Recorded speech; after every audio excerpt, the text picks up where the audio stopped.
Dans quelques instants qui s'adresse au gouvernement. La reconnaissance de l'État palestinien sans agir. Mais il ne leur a pas fallu un jour pour proposer de soutenir militairement Israël, car chasser le soutien inconditionnel, il revient au galop.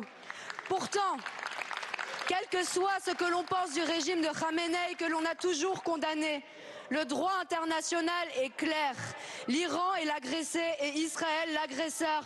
Comme le rappelle l'ancien ambassadeur de France en Israël et aux États-Unis, Monsieur Barrot, c'est la première fois que la diplomatie française confond guerre préventive et droit à se défendre. À ce stade, il est urgent que vous changiez de métier. Netanyahou a tué 408 personnes en Iran. Il est aussi responsable, et je le dis, de la mort de 13 citoyens israéliens. Je l'assume, c'est sa responsabilité.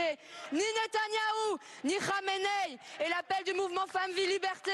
Car quand des jeunes sont pendus à l'aube, le régime des mollahs est le seul responsable. Mais quand des hôpitaux sont bombardés et que des enfants meurent sous les décombres, c'est Netanyahou qui les a tués. Depuis 4 jours, un balai de négationnistes se précipite sur les plateaux pour dire qu'il faudrait remercier le gouvernement israélien qui affame 2 millions de personnes enfermées, qui s'acharne sur les Gazaouis tellement fort que leurs restes tiennent dans des sacs plastiques. Plutôt mourir! Quel esprit malade peut encore croire que la démocratie se cache dans ce gouvernement?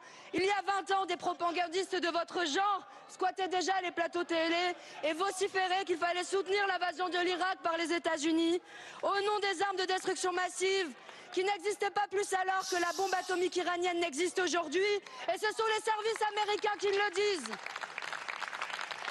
C'est l'honneur de la France d'avoir refusé de tacher ses mains du sang de millions de morts d'Irakiens qui ont suivi. Aujourd'hui, vous voulez précipiter des centaines de millions de personnes dans l'abîme. Vous nous faites honte.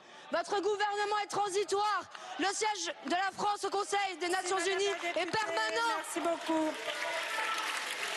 La parole est à présent à Monsieur Jean-Noël Barrot, ministre de l'Europe et des Affaires étrangères.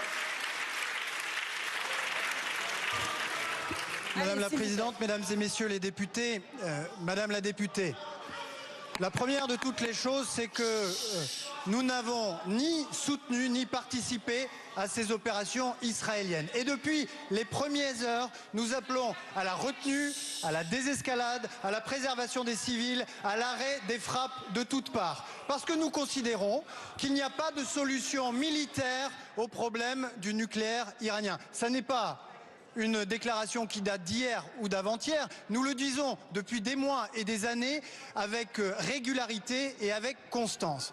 Maintenant, Madame la députée, vous vous faites l'avocat du régime iranien. Faut-il